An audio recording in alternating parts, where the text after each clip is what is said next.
Mga kababayan, ang black propaganda ay maruming bahagi ng politika at gagamitin itong sandata laban sa akin ng mga taong nangangarap na makita tayong bigo sa pagtupad ng ating sinumpaang tungkulin sa bayan. Nagiging mas matindi, mapangahas at desperado na ang mga paninira sa akin ngayon. Bahagi ang mga ito ng isang organisadong demolition job na ang layunin ay sirain ang aking integridad at gumawa ng imahe na ako ay isang mamamatay tao na korap, abusado, taksil at isang warlord.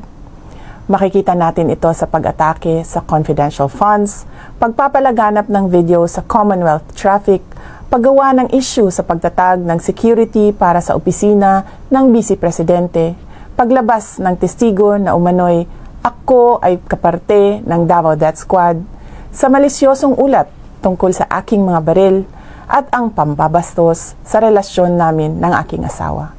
Kamakailan lamang ay nagsusulputan din ang mga online scam sa pera sa social media, katulad ng scholarship o pabaon program para sa mga mag-aaral.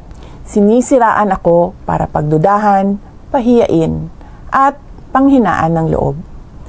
Nais nilang isuko ko ang aking sinumpaang tungkulin na magsilbi sa bayan. Ayaw nilang magtagumpay tayo para sa edukasyon ng mga batang Pilipino at para sa kanilang kinabukasan na nanganganib sa kamay ng korupsyon, kriminalidad, iligal na droga at terorismo. Taliwala ni ining tanan, daghang salamat sa inyong padayon nga suporta ug pagmahal. Magpadayon ko sa akong trabaho para sa kaayuhan sa nasod. Salamat sa inyong patuloy na suporta sa aking mandato na itaguyod ang pag-angat ng antas ng edukasyon ng ating mga kabataan. Salamat po sa inyong mga dasal. Tandaan po natin na ang mga paninirang ito ay nagkukubli ng mga personal at politikal na interes. At ang mga ito ay hindi ninyo interes.